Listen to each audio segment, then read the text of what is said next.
el día de hoy nos toca, digamos, abordar el tema de descentralización y desarrollo territorial. Y yo quiero comenzar esta clase indicando, como dice ahí en la lámina, en relación a estos dos temas, que los consideramos como pilares fundamentales para lograr un desarrollo descentralizado con territorios competitivos e inclusivos en el país. Creo que estos elementos cobran el día de hoy mucho más fuerza en el actual contexto que vivimos, y el día de hoy vamos a explorar elementos centrales en torno a la descentralización y el desarrollo territorial. Comencemos con el concepto de territorio. ¿Qué es el territorio? Es la gran pregunta, ¿no? Que muchas veces, digamos, cualquiera lo entiende solamente como el espacio físico, pero veamos que el territorio no solo es el espacio geográfico en el que se desarrollan las actividades económicas y sociales. No es solo eso, ¿no? Se trata de un sujeto, de un actor fundamental del desarrollo al incorporar distintas dimensiones, ¿no? Entonces, el territorio juega un papel fundamental en el proceso de promover el desarrollo. Y eso lo debemos entender así.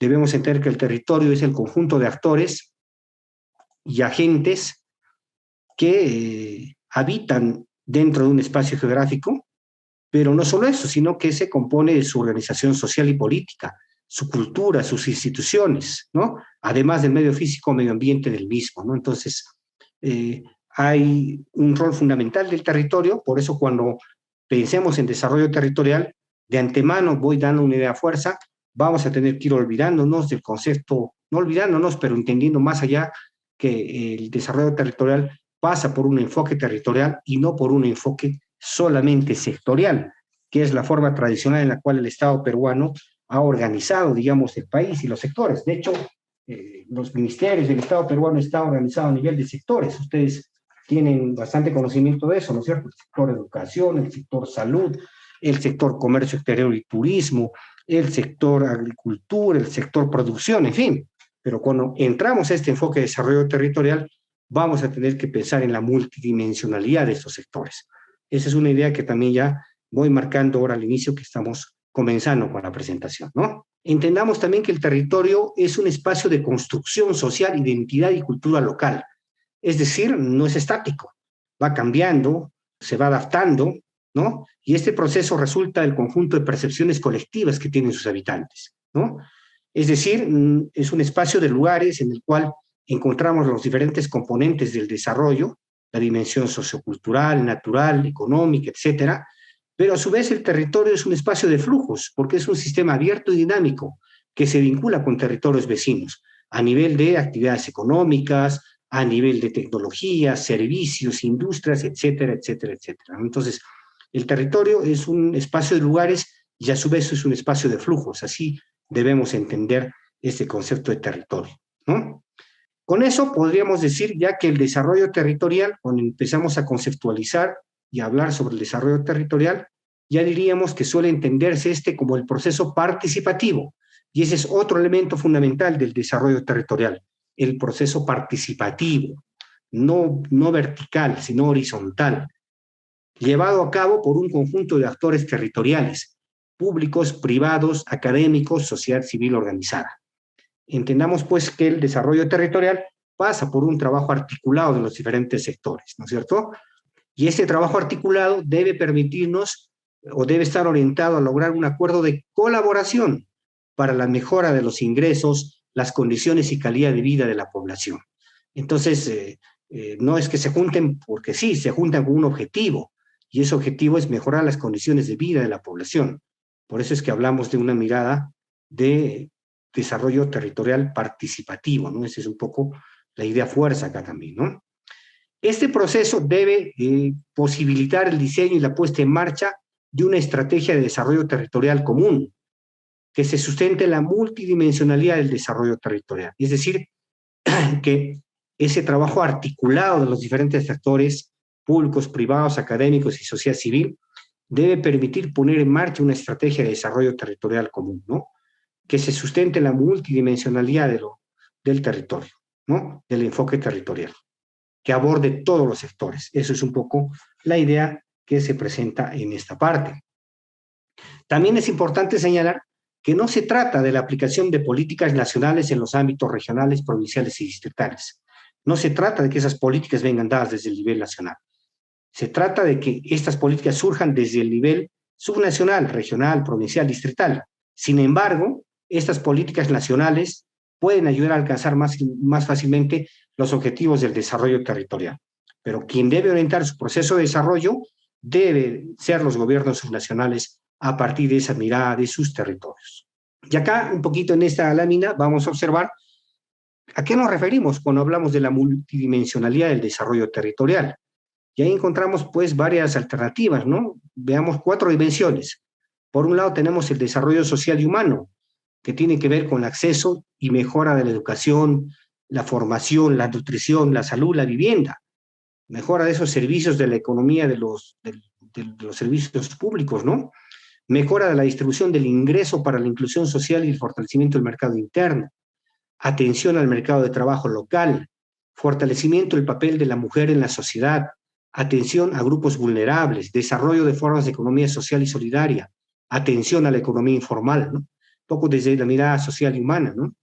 A nivel de la dimensión sostenible o de sostenibilidad ambiental, hablamos de la valorización del patrimonio natural y cultural como activos del desarrollo, el uso social del patrimonio que permita su conservación y que a su vez permita promover procesos de desarrollo territorial.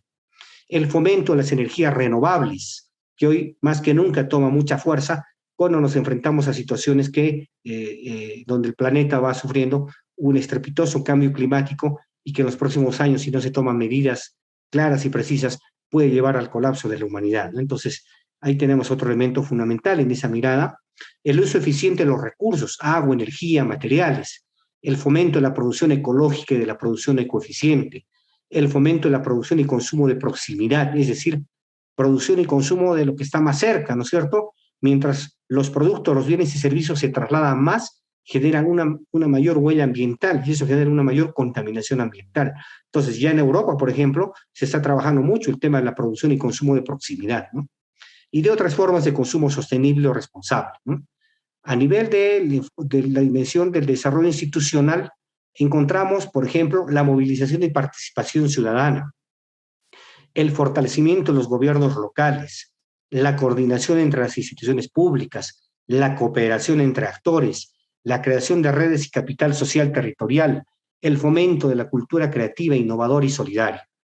Y a nivel de la dimensión del desarrollo económico, tecnológico y financiero, podemos hablar del fomento de la diversificación, la calidad productiva, ¿no es cierto? El fortalecimiento de los sistemas productivos locales, la promoción de las cadenas de valor, cadenas productivas, las infraestructuras básicas para el desarrollo económico, la articulación vial. Sin vías no hay desarrollo, sin acceso no hay desarrollo, y eso está íntimamente ligado al desarrollo económico, a la producción local. Servicios de apoyo a la producción para micro, pequeñas y medianas empresas, un sector financiero especializado territorialmente, sistema fiscal y marco jurídico apropiado para fomentar el desarrollo económico local, construcción de un sistema territorial de innovación como eje central de esta dimensión. En fin, estos son algunos de los elementos que son parte de esa multidimensionalidad del desarrollo territorial y cuando pensemos como una municipalidad o un gobierno regional que impulse el desarrollo territorial, tenemos que mirar estas 4 dimensiones como base de nuestro accionar municipal o regional. Pero dentro de estas 4 dimensiones es importante atender el desarrollo económico territorial, o mejor dicho, el componente económico del desarrollo territorial o la dimensión económica del desarrollo territorial. Esto lo digo por lo siguiente. En principio, como decimos acá en la lámina, para poder atender todas las dimensiones que se han presentado en la lámina anterior, es necesario obtener un excedente económico que permita atender los gastos que se requieren en actividades de carácter social, institucional, ambiental, cultural, de desarrollo humano, etc. Sin ese excedente económico no podríamos atender las necesidades sociales e institucionales que se han presentado en el marco de las otras dimensiones del desarrollo territorial. Por lo tanto, esto convierte el desarrollo económico territorial en un elemento fundamental y determinante para el desarrollo territorial, ¿no? Es importante que nuestros gobiernos locales y regionales tomen mucha fuerza en impulsar este desarrollo económico que va a permitir, a su vez, desarrollar acciones en favor de las otras dimensiones del desarrollo, ¿no?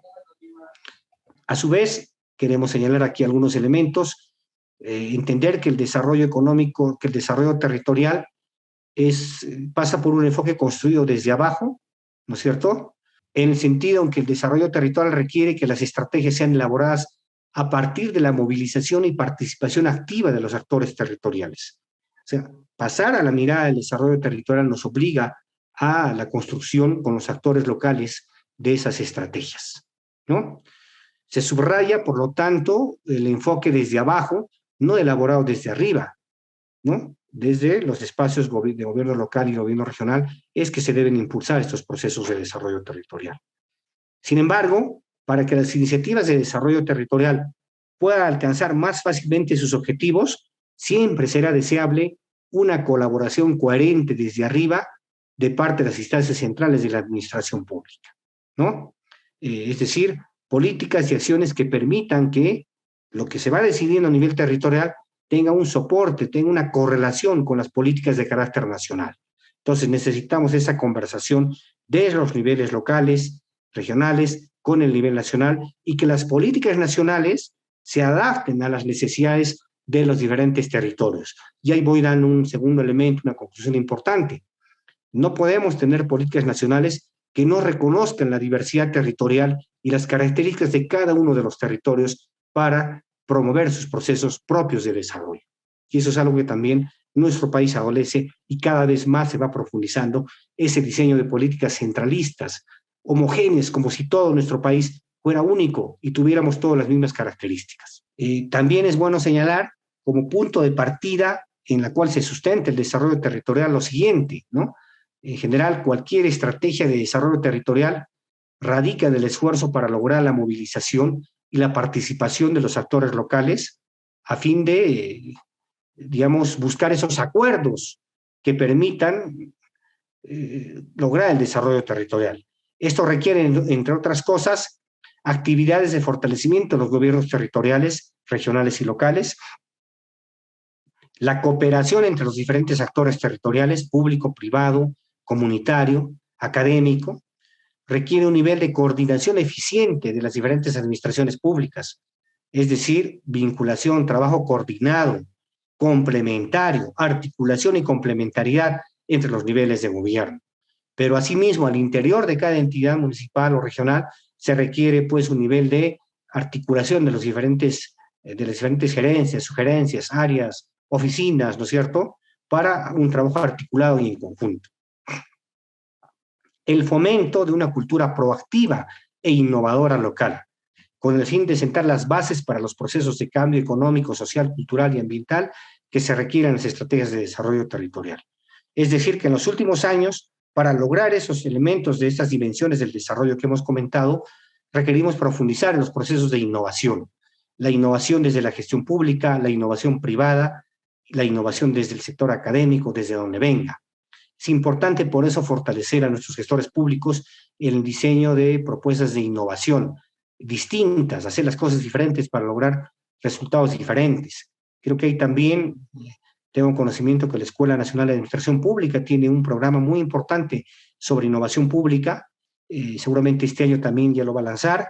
Ahí vamos a poder, seguramente algunos de ustedes poder participar en este programa. Se lo recomiendo, es muy importante entender los procesos de innovación pública a la hora de promover los procesos de desarrollo, ¿no?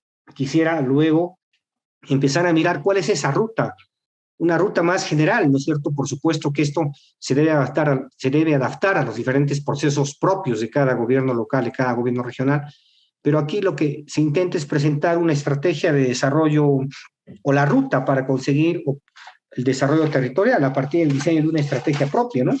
Fases de un proceso de desarrollo territorial que nos permitan avanzar en cómo plantearnos esa propuesta de desarrollo territorial. Y esta estrategia general plantea como primer punto el tema vinculado a la animación y movilización de actores locales, es decir, motivarlos para que puedan participar, generar esa confianza, ¿no? En el punto 2, la construcción de confianza, fortalecer el capital social, la participación de esos actores locales, sector académico, empresarial, público, sociedad civil, etcétera, ¿no? Esto va de la mano de generar elementos vinculados a la coordinación institucional, a la coordinación de programas, a la cooperación entre actores.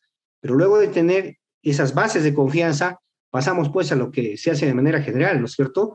Los talleres de participación de actores locales, los diagnósticos, sentidos y percibidos por los propios actores locales, ¿no?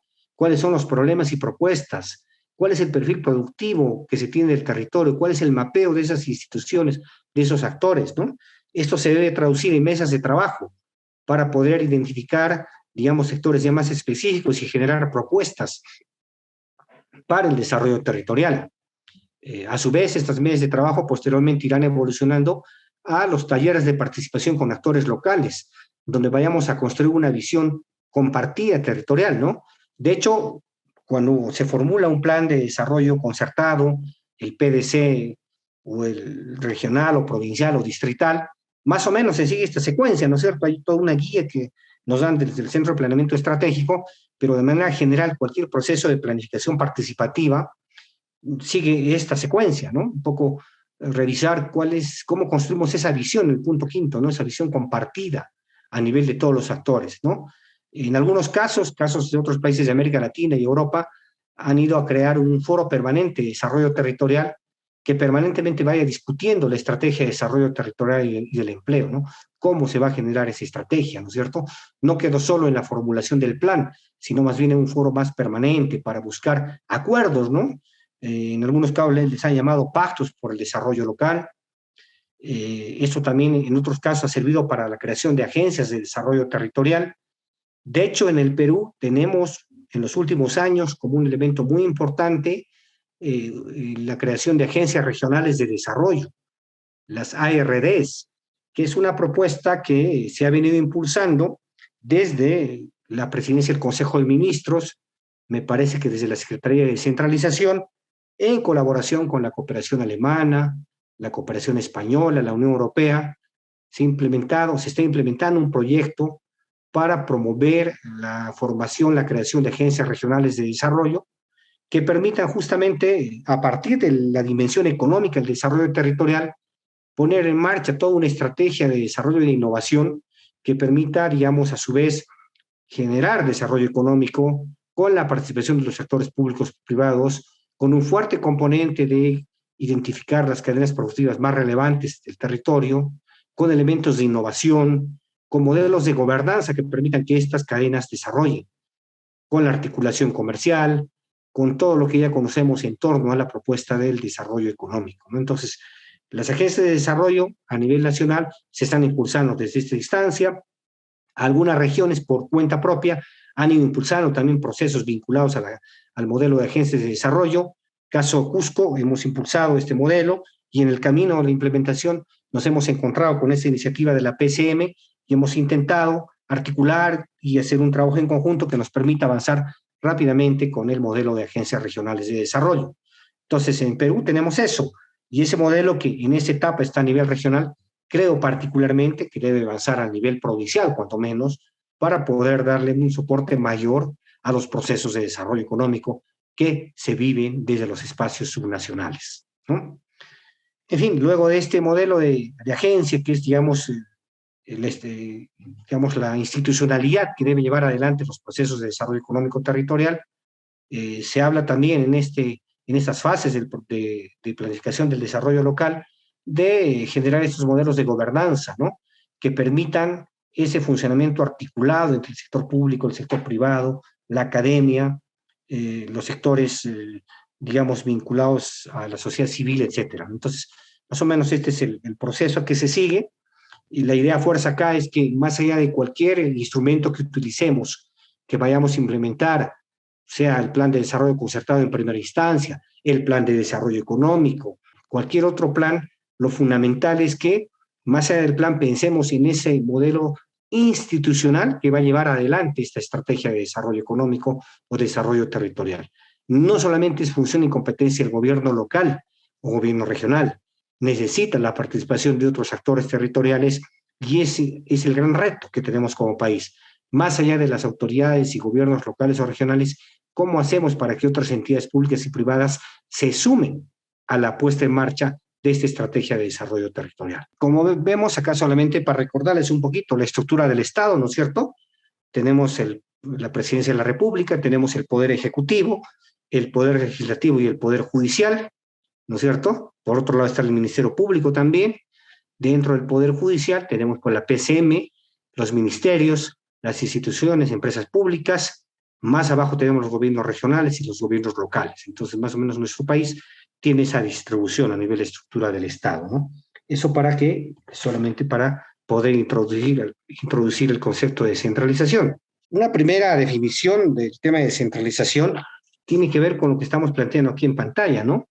Entenderla como un proceso de reorganización política y administrativa del Estado central, ¿no? Entonces hablamos de los dos elementos, proceso de reorganización política y administrativa del Estado central, ¿no?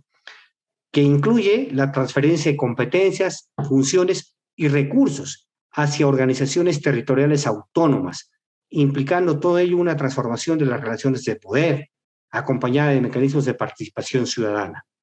Acá quiero hacer también un comentario central, que la descentralización, más allá de lo dicho en la lámina, tiene que reconocer que no solamente va por el lado de las autoridades, de los niveles de gobierno, sino va también por un proceso de participación ciudadana, ¿no es cierto? Es decir, nuestra ciudadanía tiene que madurar hacia un proceso de descentralización. Y esto significa, pues, empezar a mirar la descentralización como parte de nuestro quehacer cotidiano, empezar a tener una población, profesionales, representantes de la sociedad civil, líderes, que pongan en agenda los temas de descentralización, temas que se ha ido perdiendo y creo que es momento de retomar estos elementos, ¿no?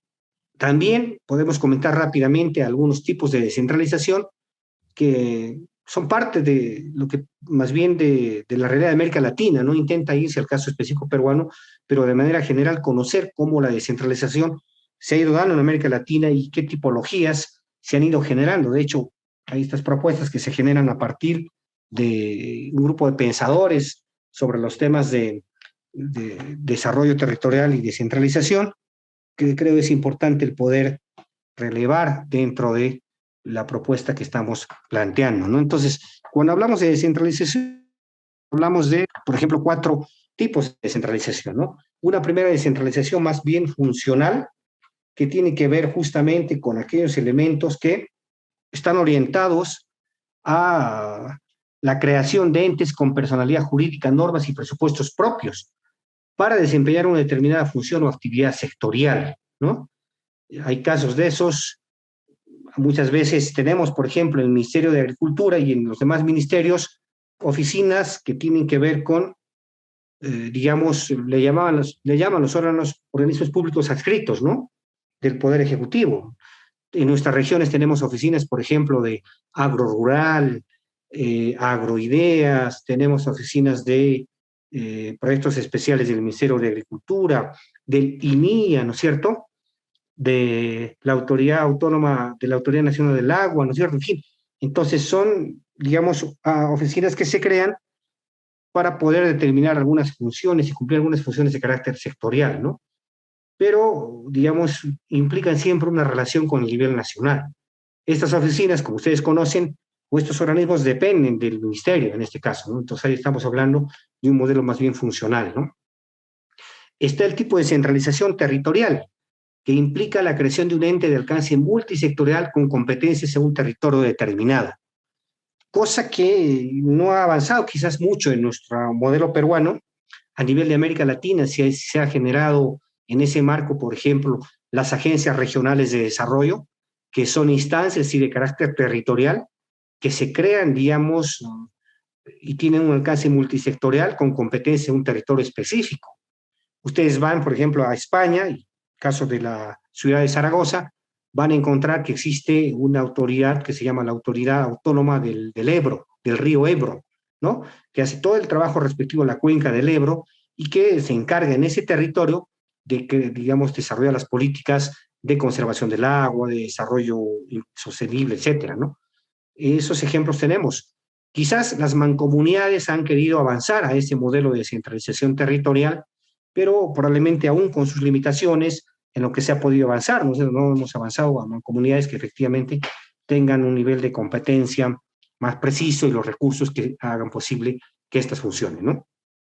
la descentralización política, en la cual ya se da la generación de una entidad, o la generación de una entidad deriva de un proceso electoral democrático y no de una mera concesión desde el nivel central, ¿no? Ese respaldo electoral supone la entrega a la sociedad de un pleno derecho de ciudadanía, ¿no? De hecho, recordarán ustedes en el último intento de descentralización que tuvimos en el país, allá por los años 2003, 2004 adelante, se llevó a una consulta popular, inclusive para ver una propuesta de unificación de ciertas regiones. Recuerdo que en mi región, acá en Cusco, se nos consultó a partir de un avance si podíamos o había la disponibilidad de juntarnos con Apurímac, con el departamento de Apurímac, y juntos, Cusco y Apurímac, conformar una región. Tema que no prosperó porque en la consulta la gran mayoría opinó que no. Lo mismo pasó en otras regiones donde se intentaron hacer este tipo de elección, pero creo que falló el diseño del proceso de centralización porque esta disposición de ver qué regiones se unían o qué departamentos se unían en regiones fue más bien un tema de carácter vertical y no nació de la base profunda de la ciudadanía y desde los espacios más territoriales, ¿no? De hecho, también en el gobierno de Alan García se lanzó otro intento de descentralización. Recordarán que durante un tiempo inclusive ya se tenían 11, 12 regiones, ¿no es cierto?, que se agruparon en función también de su cercanía, etcétera. Entonces, había mucho que discutir sobre ese diseño de centralización a nivel de ese tipo de centralización más política, ¿no? Actualmente, si bien es cierto, tenemos gobiernos regionales, pero gobiernos regionales que actúan en un departamento más que una región, porque mantenemos el modelo departamental porque no hemos podido avanzar en esa descentralización política, ¿no?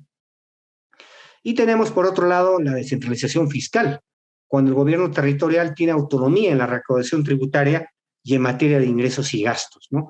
Quizás ahí es donde todavía estamos bien lejos también de avanzar en la descentralización fiscal. En los últimos años se ha podido avanzar algo por ejemplo, a nivel, así como los gobiernos municipales tienen el Foncomún, a nivel de los gobiernos regionales se implementó el FONCOR, pero todavía están en la discusión de el componente que le deben dar y los pesos que le deben dar de este impuesto, que es también, me parece que 1.5 o 2% del IGB, que pueda permitir también fortalecer a los gobiernos regionales, ¿no? Entonces, ahí se avanza de a pocos, ¿no? No avanzamos mucho, todavía no se toca el tema, por ejemplo, de el lugar de tributación de las empresas, para que se pueda identificar con más claridad cuál es el aporte fiscal de cada una de las regiones y en función de esos aportes también reciban sus ingresos, sus gastos, ¿no? Nos pasa y seguramente les pasa a todos ustedes en las regiones donde están, pero por ejemplo acá en Cusco hay muchas empresas del sector turismo, hoteles 5 estrellas, en fin, que su dirección tributaria está en la ciudad de Lima. Por lo tanto, su tributación se contabiliza en Lima y no en Cusco. No sabemos realmente el aporte que tienen en cuanto a tributación porque su domicilio fiscal está en otra región. Entonces, hay mucho por corregir aquí, pero no es un problema solamente del Perú, es un problema de varios países de América Latina que probablemente no han avanzado mucho en esto y que todavía tienen agendas pendientes para retomar el tema de descentralización, ¿no? Algunos apuntes que quería comentar acá rápidamente tienen que ver con, por ejemplo, este análisis de descentralización no debe llevarse de una manera antagónica frente a la centralización, ya que se trata de dos polos extremos, pero que en general la combinación se debe dar en función del contexto actual en el cual vive una determinada sociedad, ¿no? O sea, dependiendo del contexto en el cual vive, se dará más o menos descentralización. Recordemos, hace algunos años, cuando inició el proceso de descentralización, hubo inclusive todo un proceso de acreditación de competencias para que los gobiernos regionales y locales reciban ciertas competencias de ciertos sectores. Y esto se fue dando de manera paulatina, en función al contexto también que se tenían en las diferentes regiones, ¿no? Por supuesto, hay funciones y competencias que aún deben manejarse de manera más centralizada, pero hay otras que ya debieron hace tiempo ser transferidas a los gobiernos nacionales, ¿no? La descentralización requiere también de actuaciones desde el nivel central del Estado y, por supuesto, los diferentes niveles territoriales intermedios de las administraciones públicas. O sea, hay que actuar de ambas partes, ¿no? No es cuestión de irnos a los extremos, sino mirar cuál es el contexto en el cual estamos y hasta qué nivel se requiere esa descentralización en el momento actual y avanzar paulatinamente.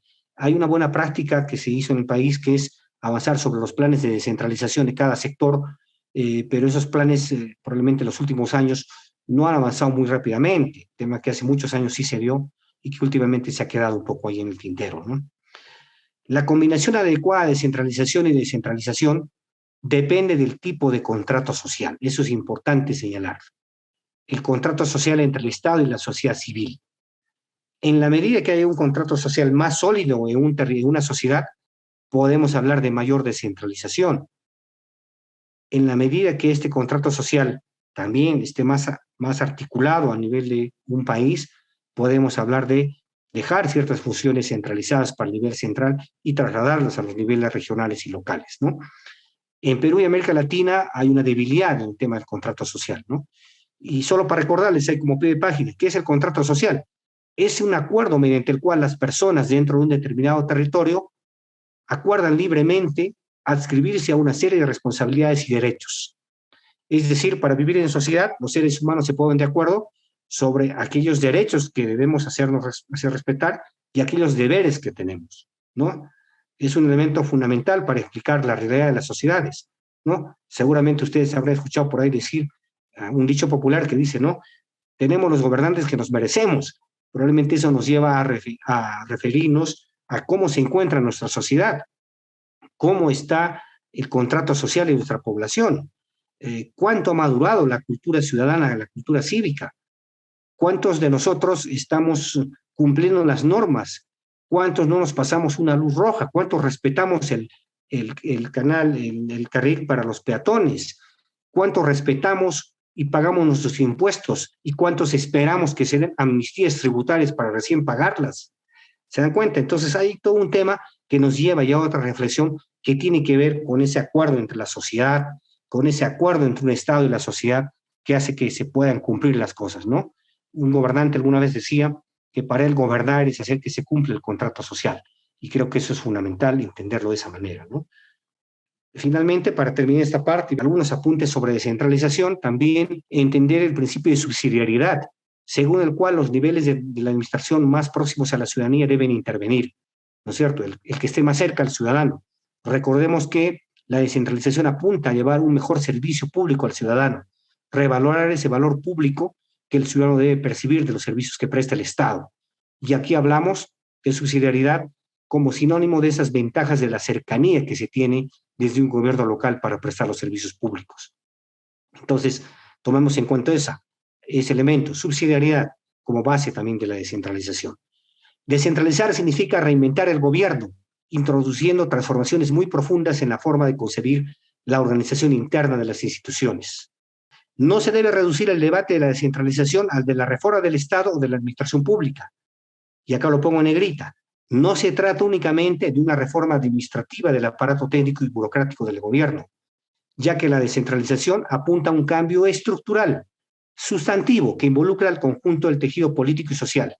Se requiere, al requerirse de un nuevo contrato social que afecta a todos los actores sociales, públicos y privados para hacer posible la gobernabilidad. Debemos distinguir entre la descentralización administrativa de la descentralización política, o mejor dicho, el carácter político del proceso de descentralización. Entonces, acá estos elementos sobre la descentralización que nos hacen repensar sobre la importancia de este elemento, ¿no?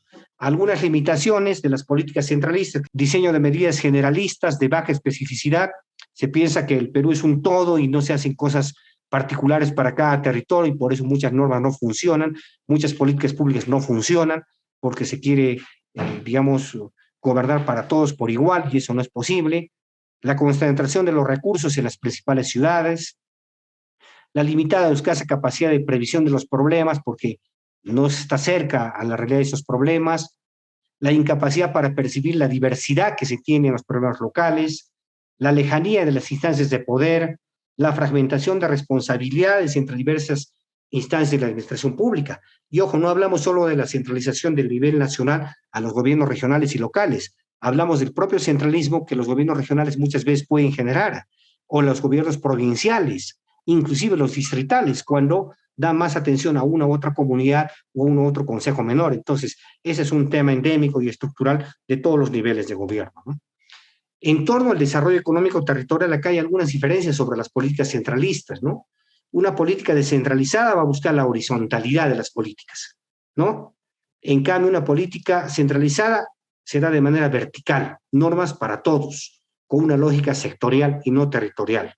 Una política descentralista busca la selectividad, es decir, definir según los diferentes perfiles productivos de cada territorio la política que se va a implementar.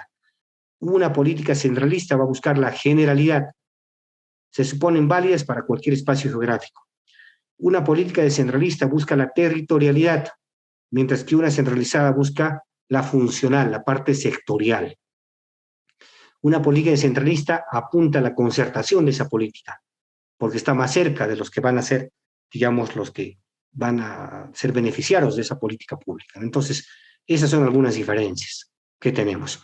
Finalmente, en el Perú tenemos, pues, el modelo peruano de centralización ha pasado por estas etapas, digamos, más que etapas, diríamos, los principios que tiene la descentralización, las dimensiones de la descentralización en el caso peruano, la transferencia de funciones y competencias, que se ha ido dando paulatinamente, la inversión descentralizada, que es una apuesta que se ha dado desde hace muchos años para potenciar la descentralización, pero inversiones que se dan desde el nivel nacional. Todos lo han vivido, gobiernos locales y regionales. En los meses de agosto, septiembre, octubre, estamos recibiendo transferencias del nivel central cuando ya nos queda muy poco tiempo para ejecutar los recursos, ¿no? La articulación intergubernamental, el desarrollo de capacidades, la integración territorial, como les comentaba, que no ha funcionado, la descentralización fiscal, que aún estamos atrasados por ahí, y la participación ciudadana, ¿no? Entonces, podríamos decir que descentralizar se refiere a transferir poder, ¿no?, a entidades autónomas, pueden ser gobiernos regionales o municipales. Y a veces en el modelo peruano, cuando se habla de desconcentración, se refiere a delegar funciones, pero conservando los órganos centrales, la titularidad de las atribuciones, ¿no? Yo voy a presentar muy rápidamente este ejemplo de política de centralista que se llama el Tincuy descentralizado en la región Cusco. El Tincuy es una palabra quechua que significa el encuentro, ¿no es cierto? Y sobre eso es que se ha gestado esta política pública. Rápidamente, el problema que identificó esta política del Tincuy fue la débil legitimidad de los procesos de participación y movilización de actores para la identificación de proyectos de inversión pública. De hecho, todo esto ligado al proceso de presupuesto participativo. Como ustedes saben, el presupuesto participativo tuvo mucha fuerza hace algunos años, pero desde que entró en vigencia el INVIERTP, que sustituyó al SNIF, dentro de este INVIERTP se creó una etapa que es la fase de programación multianual de inversiones, con la cual prácticamente se perdió mucha fuerza el presupuesto participativo, y creo que en la experiencia de ustedes y la mía también, hemos visto que los procesos de presupuesto participativo tienen bastantes limitaciones porque prácticamente no se ha dejado, se ha perdido la esencia, ¿no? Y hay una contraposición con instrumentos que se dan en el marco de estos sistemas administrativos, ¿no? El TINCUY es una estrategia de articulación, un encuentro del gobierno regional con sus gobiernos locales y su sociedad civil, ¿no? Busca fortalecer la articulación intergubernamental entre los que he mencionado para una adecuada planificación de las inversiones. La finalidad del TINCUY fue optimizar los recursos del Estado con un trabajo articulado entre los gobiernos nacional, regional, local y organizaciones de la sociedad civil. Buscó impulsar el tema de equidad, dar más al que menos oportunidades tiene, ¿no? A nivel de las provincias de Cusco. Tenemos 13 provincias en Cusco y 112 distritos. Entonces se elaboró una lógica de indicadores territoriales, primero para ver qué recursos debería tener cada una de estas provincias, ¿no? Y a partir de eso, de estos criterios que ven acá en la pantalla, dar más al que más población tiene, dar más al que menos índice de desarrollo humano tiene, dar más al que más necesidades básicas y satisfechas tiene, dar más al que más población rural tiene, dar menos al que más capacidad de endeudamiento tiene vía obras por impuestos, y dar menos al que más asignación presupuestal ha tenido durante los años 2007 y 2018. Todo esto con un efecto de compensación territorial, ¿no? Y hecho este ejercicio, ¿cuál es ese óptimo de distribución presupuestal según estos criterios? Ahí tiene el orden de prelación de las 13 provincias de Cusco. La convención debe recibir el 12.24%, Quispicanchi 12.23% y así sucesivamente, ¿no? Pero esto en caso que hubiéramos recibido en 2019 una cartera limpia o no comprometida, es decir, se empezaba de cero, pero todos ustedes saben que hay pues una serie de proyectos que están en continuidad. Pero ya teniendo este instrumento, más o menos la idea es acercarnos a esa distribución en base a los procesos, a la asignación de recursos que se va a dar, ¿no? ¿Y cómo se va a dar esta asignación de recursos? A partir de un modelo de gobernanza, es decir, un trabajo articulado, interrelacionado entre el Estado y la sociedad civil, ¿no? Que es fundamental para poder priorizar las inversiones. Una verdadera descentralización, ¿no? Es así que frente al presupuesto participativo, que era el instrumento tradicional que se usaba, el TINCU, y acá lo podemos comparar con algunos datos, ¿no? Las 13 provincias participaron en el TINCU y en el presupuesto participativo solamente 12. A partir del 2019, la cantidad de talleres de priorización en el TINCU fueron 15, 2019-2022. En presupuesto participativo solo había un taller de priorización de carácter regional. En presupuesto participativo no había reuniones de seguimiento. El TINCUI permite reuniones de seguimiento, ya en un total de 65. Cada 3 meses, con cada provincia y sus distritos, se reúne el gobierno regional con su equipo de funcionarios de las diferentes gerencias para evaluar los compromisos que se han asumido en el TINCUI. Cómo va el avance de los proyectos, qué proyectos están trabados, cuáles ya han avanzado, cuándo se inician los expedientes técnicos, los perfiles, cuándo se inicia la obra física, etcétera. Entonces hay un seguimiento permanente y constante al TINCUI, ¿no? Eso ha permitido que el cumplimiento de compromisos en función de la cantidad en presupuesto participativo se cumple el 25%. El TINCUI permite cumplir el 86.44% en función de la cantidad de compromisos. O sea, se ha ido cumpliendo. Ese seguimiento permanente es importante. De hecho, en estos días, acá en Cusco se está haciendo una revisión de los avances del TINCUI en las diferentes provincias, ¿no? Medio día con cada provincia se trabaja para ver cómo van los avances. Y en otra ocasión hay un desplazamiento también a cada provincia, ¿no? Otro indicador importante es el porcentaje de proyectos ejecutados fuera del acta de priorización. Fuera del acta de priorización, cada gobernante anteriormente elegía, pues, y definía los proyectos como quería, ¿no? Con compromiso con cada provincia, de manera bilateral, poco transparente, ¿no? Y ahí, fuera del acta de priorización, había 98% de compromiso en los proyectos de inversión pública. Con el TINCUI, fuera del TINCUI solamente hay un 21% de proyectos que son proyectos de gestión, proyectos que como parte del plan de gobierno, la actual gestión ha llevado, ¿no? Entonces, hay un elemento que ha ido transparentando la relación y la definición de los proyectos con las diferentes provincias y distritos, ¿no? Algunos datos del TINCUI como un proceso que entendemos una verdadera descentralización. Se ha aprobado transferencias en favor de los gobiernos locales por 232 millones en todos los 4 años de gestión, en más de 60 convenios suscritos, de los cuales a diciembre del año pasado se va a ir transferido a 68 millones y los otros tienen sus cronogramas de transferencia para poder, digamos, desarrollar todos los compromisos que se tienen, ¿no? Es un poco la meta que se ha planteado y se está en ese proceso de transferencias financieras, ¿no? Hay un sistema de seguimiento del TINCU donde uno puede encontrar las actas, los acuerdos con cada provincia. Es un proceso interesante porque se va viendo con cada provincia qué niveles de compromiso se tiene. Por supuesto, siempre las demandas son mayores, ¿no?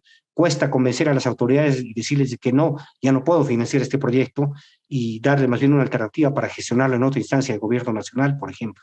Pero estamos en eso y creo que es un proceso también de aprendizaje y de más allá de descentralización, es un proceso de gobernanza que permite la articulación con las diferentes municipalidades, ¿no? Entonces acá hay las firmas de los acuerdos, de las actas, está el gobernador regional, con algunos alcaldes en las fotografías, firmando los compromisos de cada una de las reuniones, ¿no? Entonces, eso me parece importante, el poder compartir con ustedes esos elementos vinculados a este ejemplo, a este modelo de descentralización que está en proceso de construcción. Todavía no podemos decir que es una experiencia concluida, sino que está en pleno proceso.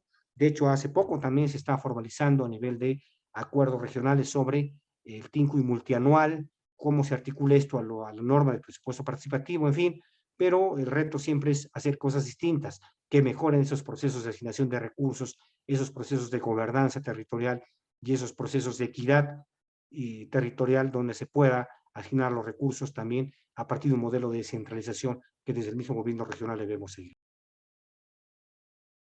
Siempre con el pueblo. Gobierno del Perú.